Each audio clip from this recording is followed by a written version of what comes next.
Assalamualaikum kawanku. Supaya Mimin semangat bikin video ini, jangan lupa dibantu subscribe, like, dan komen lalu di-share. Terima kasih atas dukungannya.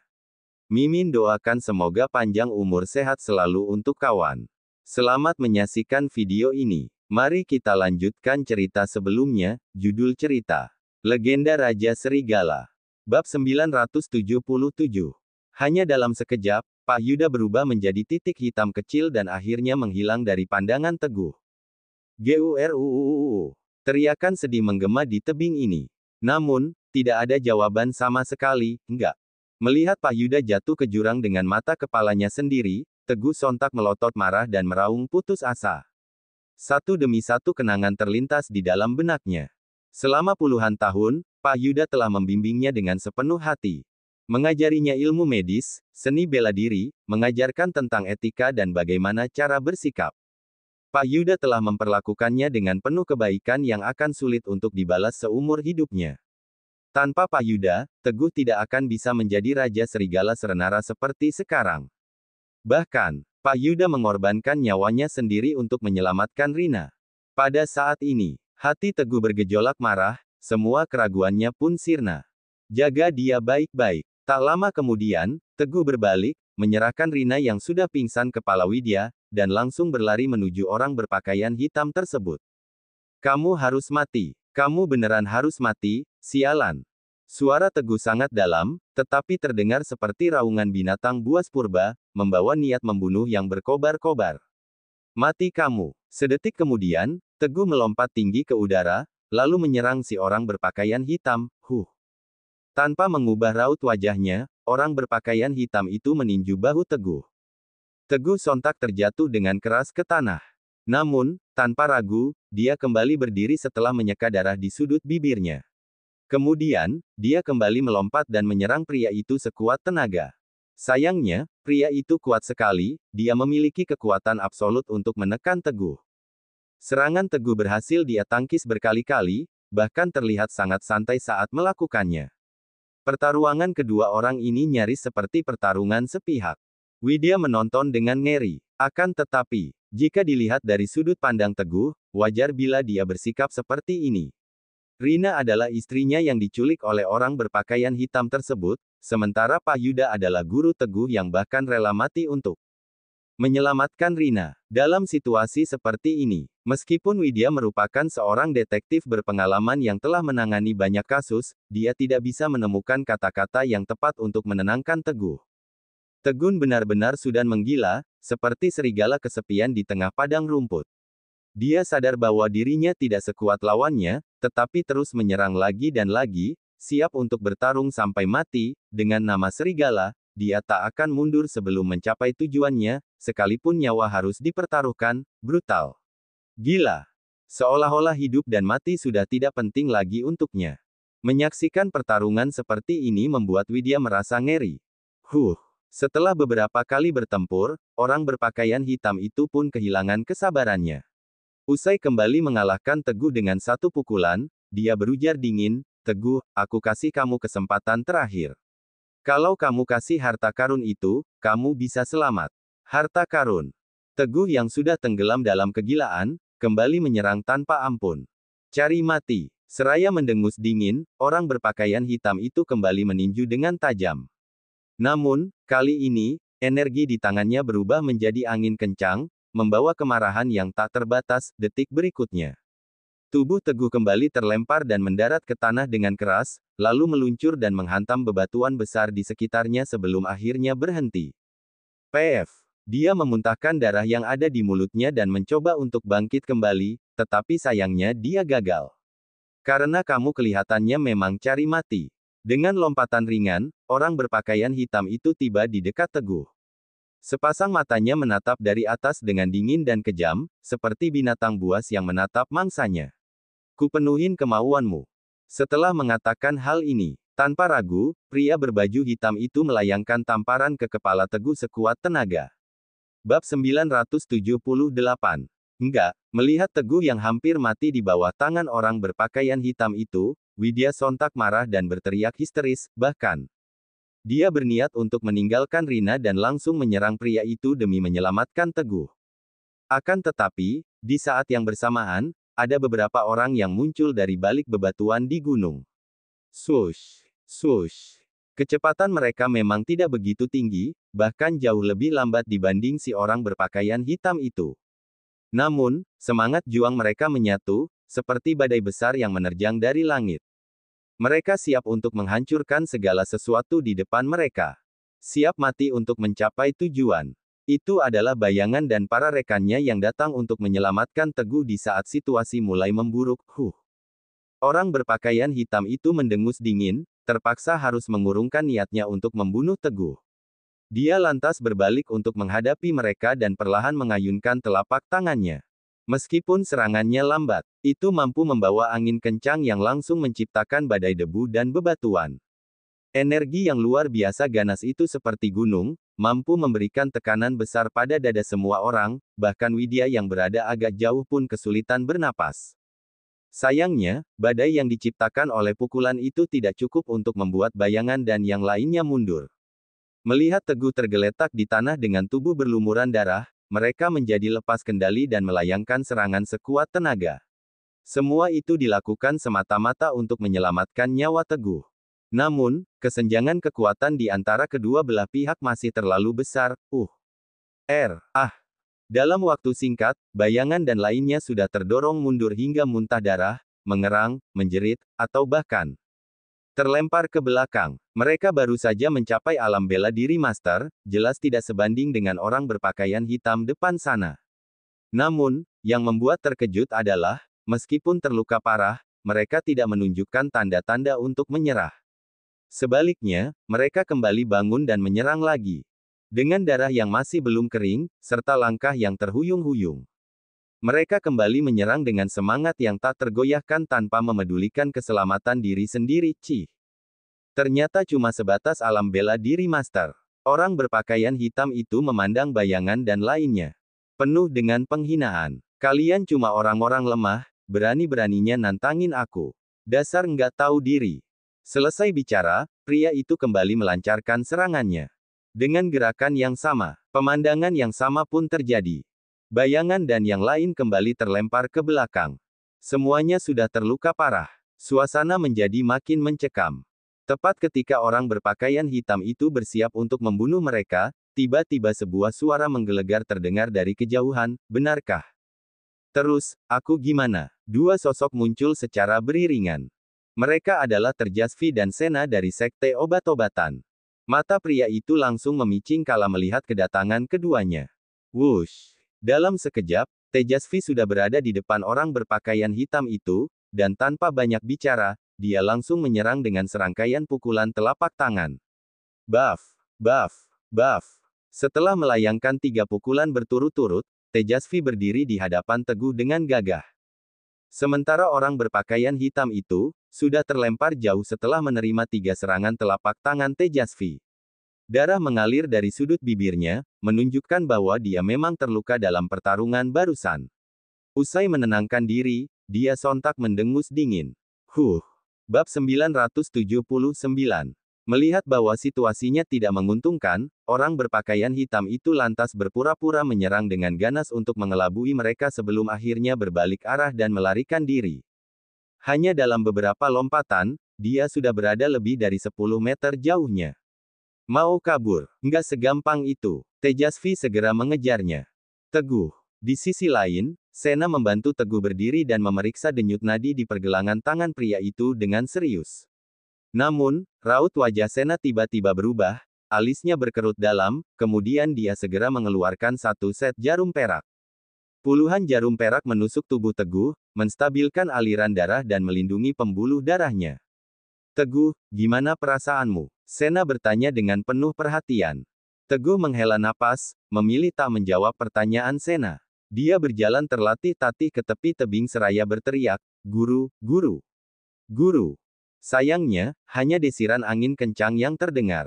Meskipun suara Teguh sudah bergema di padang rumput yang sepi selama beberapa waktu, tetapi sama sekali tidak ada jawaban. Guru. Kepala Teguh tertunduk, suaranya melemah, air matanya pun jatuh. Dia terisak tanpa suara, merasa sedih dan tidak berdaya. Sosok legendaris yang menciptakan pasukan serigala Serenara, yang telah berjuang di medan perang hingga titik darah penghabisan, dan lolos berulang kali dari kematian dengan wajah yang datar. Sekarang, setelah menyaksikan gurunya jatuh dari tebing dengan mata kepalanya sendiri, dia tak kuasa menahan air matanya, terdiam dalam kesedihan yang tidak terucap. Teguh. Melihat Teguh yang tampak begitu rapuh, Sena dan Widya ikut merasa sakit hati. Mereka segera mendekati Teguh dan bertanya dengan lembut, sebenarnya apa yang terjadi? Guru, Teguh memandang ke arah jurang tak berujung yang diselimuti kabut putih tebal, tak mampu menahan kesedihan di dalam hatinya. Tiba-tiba, Teguh memuntahkan darah segar dari mulutnya hingga menodai dadanya, terlihat sangat mencolok dan mengerikan. Sena dan Widya hanya bisa menatapnya dengan cemas. Namun, mereka tidak bisa merasakan maupun meredakan luka batin yang dialami Teguh, mereka hanya bisa menggenggam erat lengannya di kedua sisi. Guru. Daripada menjawab Sena, Teguh justru terdengar seperti sedang bergumam sendiri, dia jatuh ke jurang demi nyelamatin Rina. Sena mengatupkan bibirnya dengan keras. Ternyata, gurunya Teguh yang mengalami kecelakaan. Pantas saja pria itu merasa sesedih ini. Pada saat itu, Tejasvi mendekati mereka perlahan dari kejauhan. Kakek berhasil kejar orang itu. Tanya Sena tanpa sadar. Enggak, orang itu licik banget, aku kehilangan jejaknya.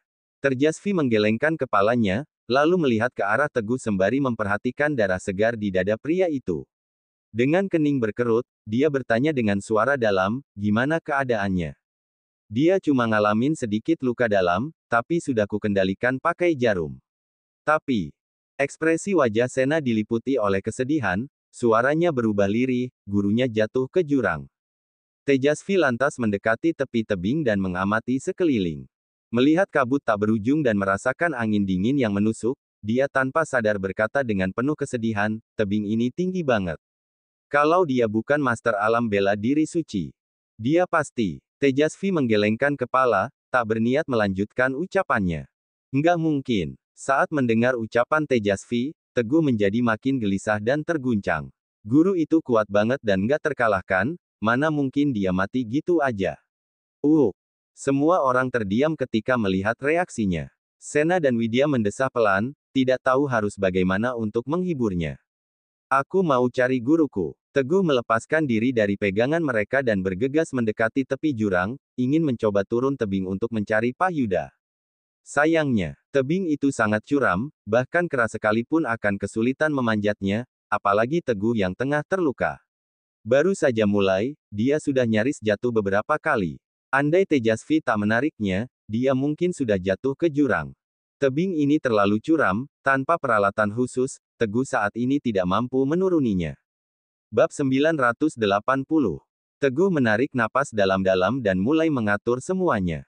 Dia pertama-tama menelepon Wira dan berkata, Wira, cepat pilih beberapa tentaramu yang jago kerja di medan pegunungan, buat pergi ke tebing Manglayang. Kenapa memangnya? Tanya Wira. Aku butuh mereka buat turun ke dasar tebing dan bantuin aku nyari orang. Mencari orang di dasar tebing. Tidak peduli siapa yang dicari dan di mana tempatnya. Wira sudah bisa menebaknya. Oke, aku ke sana sekarang. Setelah menutup telepon, Wira segera memerintahkan Hiram yang ada di sampingnya untuk langsung mengaturnya, di saat yang bersamaan. Di tebing Manglayang. Setelah menutup telepon, Teguh berkata kepada Widya, Widya, tolong bawa Rina pulang dulu. Di tebing Manglayang ini anginnya dingin banget, dia nggak bakal kuat tinggal lama-lama. Pak Tejasvi, Sena, kalian berdua langsung pergi ke Villa Sultan Permai di kota Senggigi, pasien yang kusebut sebelumnya, Sinta, sekarang tinggal di sana. Teguh memberikan instruksi satu per satu. Terus kamu gimana? Sena dan Widya bertanya dengan serempak.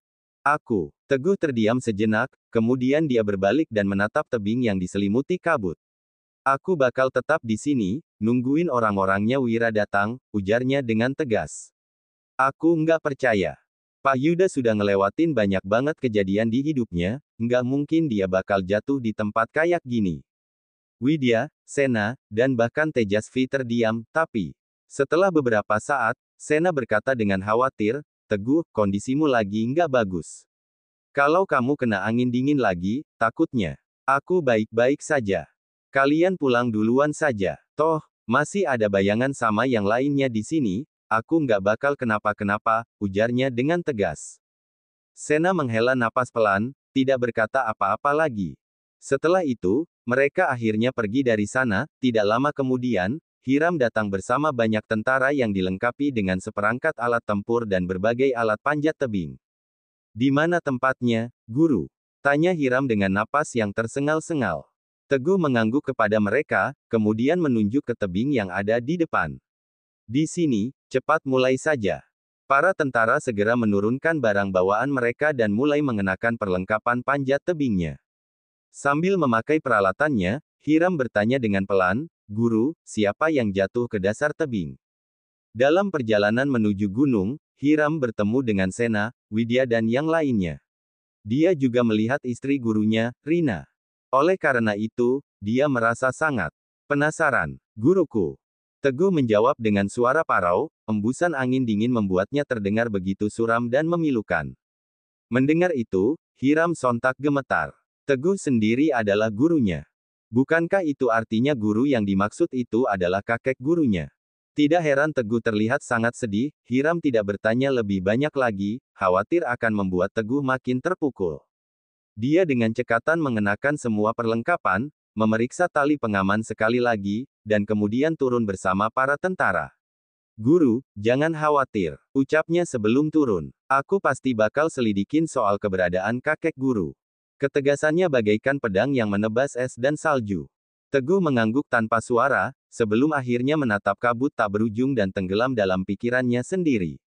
Orang-orang di belakangnya, termasuk bayangan, juga diam tanpa berkata-kata. Beberapa jam kemudian, Hiram akhirnya datang dari dasar tebing bersama sekelompok tentara. Seluruh pakaiannya basah kuyup, bahkan air masih menetes dari ujung celananya. Ekspresi Teguh seketika berubah menjadi lebih cerah, tetapi ketika melihat punggung Hiram yang kosong, jantungnya tiba-tiba berdebar tak karuan, cahaya di matanya langsung meredup. Meskipun begitu, dia masih berpegang pada secercah harapan dan bertanya dengan terburu-buru, "Kalian nemu seseorang?" Hiram menghela napasnya dan berkata jujur, "Guru, di bawah tebing ini ada sungai yang arusnya deras, airnya juga dalam banget." Bab 981. Aku sama tentara lainnya sudah menyusuri puluhan kilometer sampai ke hilir sungai, tapi kita nggak nemu apapun. Aku nggak yakin. Kayaknya kakek guru kebawa arus sungai ke tempat yang lebih jauh. Sungai. Terbawa arus sungai. Sungai. Teguh terdiam cukup lama sebelum dia menatap Hiram. Kalau memang guru sudah mati, seenggaknya aku harus lihat mayatnya. Siapin peralatan, aku bakal cari sendiri. Hiram segera menyiapkan satu set peralatan. Sambil berpakaian, Teguh memberikan instruksi, "Hiram, suruh rombongan tentaramu buat istirahat di sini. Tentara yang belum turun, cepat ikut aku. Kita bakal nyari di sepanjang aliran sungai." Setelah selesai berbicara, ponselnya tiba-tiba berdering. Dia mengeluarkan ponselnya dan melihat ada panggilan masuk dari Sena. Suara Sena terdengar dari ponselnya. "Teguh, ada yang nggak beres sama Rina, cepat pulang ke Villa Sultan Permai sekarang." Ada yang tidak beres dengan Rina. Seketika, pikiran Teguh kacau. Gurunya saat ini tidak diketahui keberadaannya, dan sekarang Rina juga sedang dalam masalah. "Oke, aku pulang sekarang." Setelah mempertimbangkan sejenak, Teguh segera menjawab dan langsung menutup teleponnya. Kemudian, dia melihat ke arah bayangan, elang hitam, dan yang lainnya. Kak Teguh, Raja Serigala. Kondisi fisik mereka sudah jauh lebih baik setelah beristirahat. Melihat situasi itu, mereka semua ragu-ragu untuk maju. Mereka sangat ingin membantu Teguh dan meringankan bebannya, tetapi tidak tahu bagaimana harus mengungkapkannya. "Kak Teguh." Bayangan berusaha memberikan kata-kata penenang, "Karena kondisi kakak ipar lagi nggak beres, mendingan kamu pulang. Masalah di sini biar kami urus, aku janji nggak bakal ada masalah." "Oke," Teguh menjawab dengan singkat. Kemudian, tanpa menunda-nunda lagi, dia bergegas turun gunung. Sementara itu, di kota Senggigi, Villa Sultan Permai, Rina terbaring di atas tempat tidur kamarnya. Namun, wajahnya masih merah merona dan tampak bugar, tidak terlihat ada yang salah seperti yang dikatakan oleh Sena. Teguh merasa agak bingung. Begitu melihat Teguh pulang, Rina langsung turun dari tempat tidurnya dan bertanya dengan cemas, "Sayang, aku barusan dengar dari Nona Sena kalau Pak Yuda jatuh dari tebing, ini pasti nggak mungkin. Mereka cuma bercanda doang, kan? Kata-katanya sangat tulus, sama sekali tidak terlihat seperti berpura-pura, benar. Teguh mengangguk dan hendak mengatakan bahwa dia menyaksikannya dengan mata kepalanya sendiri. Namun, tiba-tiba dia menyadari ada sesuatu yang tidak beres. Pak Yuda terkenal sebagai orang yang misterius dan jarang terlihat, bagaimana mungkin Rina bisa mengenal gurunya? Secara logika, keduanya bahkan belum pernah bertemu sebelumnya. Paling tidak, mereka berdua seharusnya tidak saling mengenal satu sama lain sejak dia kembali dengan penuh kemenangan dari perbatasan dan diperintahkan oleh Pak Yuda untuk menikah dengan Rina. Kamu kenal sama guruku? Teguh bertanya dengan curiga, matanya menatap Rina tajam. Rina terdiam sejenak. Belum sempat dia menjawab, tiba-tiba terdengar suara dari luar. Teguh, nggak cuma itu, Nona Rina kenal banget sama gurumu. Dia master di tingkat alam bela diri raja yang sebenarnya, energi di tubuhnya kuat banget, bahkan lebih kuat daripada aku. Sambil berbicara, sosok itu memasuki ruangan dengan anggun, orang itu adalah Sena. Senyuman aneh tersungging di bibirnya, dengan sedikit aura misterius yang sulit diartikan. Bab 982. Teguh hanya melirik Rina sekejap, lalu secara refleks menjawab, "Hah, nggak mungkin."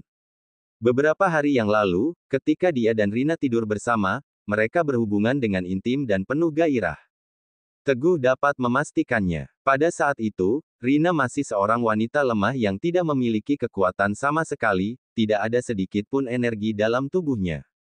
Lalu, hanya dalam beberapa hari, Rina tiba-tiba menjadi master kuat di alam bela diri raja. Bagaimana mungkin? Perlu diketahui bahwa saat itu dia hampir kehilangan nyawanya demi menembus alam bela diri master. Hal ini menunjukkan betapa sulitnya rintangan yang harus dia lalui. Nggak ada yang nggak mungkin. Waktu Nona Rina pulang, aku ngelihat dia tenang banget, napasnya juga teratur. Nah, karena dia nggak kelihatan kayak orang normal, aku nyoba selidikin tenaga dalam di tubuhnya, ujar Sena sungguh-sungguh. Coba tebak apa hasilnya? Sena menatap Teguh dengan mata indahnya, kemudian tersenyum dengan ekspresi yang sulit dijelaskan.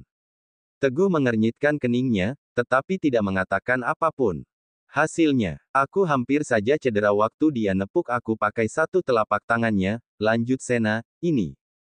Teguh bereaksi cepat. Dia langsung mendekati Rina dan memegang pergelangan tangannya, benar saja. Di dalam meridian Rina, terdapat aliran tenaga dalam yang sangat kuat dan besar. Rina. Teguh menatap Rina dengan tajam, lalu bertanya dengan serius, sebenarnya ini ada apa, sih? Karena kamu sudah tahu, aku nggak bakal ngerahasiain lagi. Rina yang telah menyiapkan sebuah cerita dengan Pak Yuda, dengan cepat menjawab, sebenarnya, aku sudah kenal sama guru dari lama, dia yang ngasih aku energi ini. Teguh sangat terkejut, dan dia mulai merenungkan banyak hal. Waktu kamu mimpin pasukan serigala ke timur dan lagi siap-siap masuk ke ibu kota buat lindungin kaisar, guru sudah nemuin aku, lanjut Rina. Dia tahu, pasti keluarga ahli bela diri kuno bakal gangguin kamu, makanya dia ngasih aku cap klan naga dan nyuruh aku mimpin para master buat bantuin kamu diam-diam. Kalau kamu lagi dalam bahaya, aku bakal muncul buat bantuin kamu, klan naga. Teguh seketika menyadari semuanya. Klan naga ternyata adalah kekuatan yang diam-diam dibangun oleh Pak Yuda. Tidak heran, dia merasa familiar dengan ketua klan naga saat itu. Ternyata ketua klan naga adalah Rina, bagaimana mungkin dia tidak mengenali siluetnya. Kemudian, segala hal menjadi jelas bagi Teguh. Jika pemimpin klan naga adalah Rina, berarti orang yang menyamar sebagai Sena untuk menghubungi 3 keluarga besar setelah dia dipenjara oleh keluarga Yadira, menjebak sekte obat-obatan, dan pergi bersama 3 keluarga besar untuk memaksa keluarga Yadira, semua itu pasti ulah Rina. Orang yang merencanakan semua ini akhirnya terungkap. Tidak lain dan tidak bukan adalah Pak Yuda. Namun, Teguh masih memiliki banyak keraguan. Misalnya, mengapa Pak Yuda ingin sekte obat-obatan terlibat? Mengapa dia ingin merencanakan semuanya sendiri? Rina. Teguh menatap tajam ke arah Rina dan bertanya. Kamu tahu, enggak, apa tujuan guru ngelakuin semua ini? Rina tidak menghindari pandangan Teguh, dan dengan tulus dia berkata, aku juga pernah mikir kayak gitu, dan sempat kutanyain langsung. Dia bilang sama aku, kalau pakai cara ini, di satu sisi, dia bisa ngelindungin kamu. Terus, di sisi lain, dia bisa bantu kamu buat terus berkembang sampai akhirnya bisa dapetin lagi semua hal yang harusnya jadi milikmu.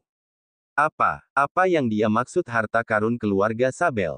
Teguh makin bingung saat membicarakan hal ini. Tanpa basa-basi, dia langsung bertanya kepada Rina, apa guru juga yang nyuri kalung giok keluarga Ananta? Aku nggak tahu soal itu. Rina menggeleng. Guru cuma nyuruh Rina menggeleng. Guru cuma nyuruh aku buat mimpin klan naga dan ngasih bantuan kalau kamu butuh. Cerita bersambung.